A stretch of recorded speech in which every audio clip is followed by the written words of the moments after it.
Railway বোর্ডের কথায় মৃত, কিন্তু মালগাড়ি সহকারী চালক এখনো জীবিত। শিলিগুড়ির বেসরকারি হাসপাতালে ভর্তি রয়েছেন মালগাড়ি সহকারী চালক। হাসপাতালে ভর্তি রয়েছেন মনু কুমার। তাহলে কিভাবে মৃত বলল রেল বোর্ড?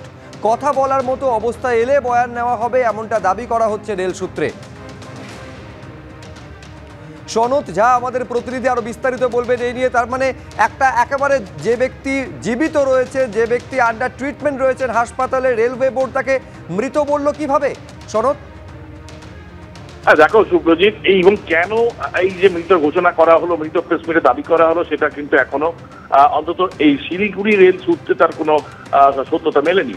তবে যেটা হচ্ছে যে গতকালকে দুর্ঘটনার পরেই যে দুইজন ড্রাইভার অনিল কুমার এবং মনু কুমার, অনিল কুমার ঘটনাস্থলেই মারা যায়। যখন উদ্ধারকারীরা তাকে উদ্ধার করে এবং মনু কুমারও কিন্তু অচৈতন্য অবস্থায় ছিল, সেখান থেকে তাকে ভর্তি করা হয় একটা বেসরকারি হাসপাতালে। সেখানেই গতকাল থেকে তিনি চিকিৎসাধীন রয়েছেন এবং অনিল কুমার মারা যায় এবং ঘটনাস্থলেই মারা যায়। সেখান থেকে তার মৃতদেহ উদ্ধার করা হয় এবং মনু কুমার কিন্তু মেডিকেল কলেজেও তাকে নিয়ে যাওয়া হয়নি, সেখানেও কোনো রেকর্ড নেই। ফলে গতকালকে যে মারা গেছে দুজন চালক, এইটা একটা বিভ্রান্তি তৈরি হয়েছিল। কিন্তু গতকাল থেকে রেলেরা বলছেন যে মনু কুমার কিন্তু ভর্তি করা হয়েছে।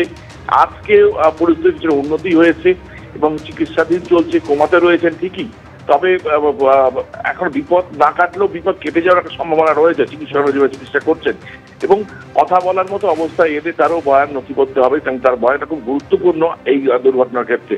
তবে চিকিৎসার ক্ষেত্রে সাড়া দিচ্ছেন মনু কুমার। তাকে ভর্তি করা হয়েছে কালকেই এবং মারা যাওয়ার খবর শিলিগুড়ি রেলের মধ্যে কখন কালকে ছিল না।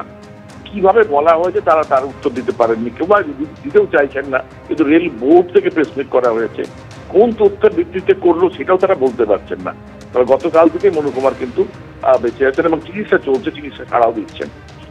একেবারে সনৎ, তুমি আমাদের সঙ্গে থাকো। নিঃসন্দেহে অত্যন্ত গুরুত্বপূর্ণ হতে চলেছে মালগাড়ির এই সহকারী চালকের বয়ান, কারণ তিনিই একমাত্র বলতে পারবেন ঠিক কি ঘটেছিল সেই সময়, দুর্ঘটনা ঘটলো কিভাবে। কিন্তু যে সহকারী চালক মালগাড়ির, যিনি জীবিত রয়েছেন, যিনি এই মুহূর্তে চিকিৎসাধীন রয়েছেন, কিসের ভিত্তিতে তাকে রেলওয়ে বোর্ড মৃত বলে ঘোষণা করলাম, এইখানে একবার দর্শকদের দেখাতে চাইবো। রেলওয়ে বোর্ডের চেয়ারপারসন গতকাল যখন সাংবাদিকদের মুখোমুখি হচ্ছেন এবং তিনি বলছেন যে এই যে মালগাড়ি সহকারী চালক, তারও মৃত্যু হয়েছে, তিনি গতকাল কি বলেছিলেন রেলওয়ে बोर्डের চেয়ারপারসন গতকাল সাংবাদিকদের মুখোমুখি হওয়ার সময় দেখুন।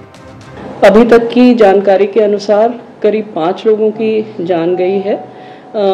जिस ट्रेन, जो गुड्स ट्रेन थी, उसके ड्राइवर और असिस्टेंट ड्राइवर की भी जान चली गई है और जो कंचनजंगा के गार्ड थे उनकी भी जान चली गई है इस हादसे में।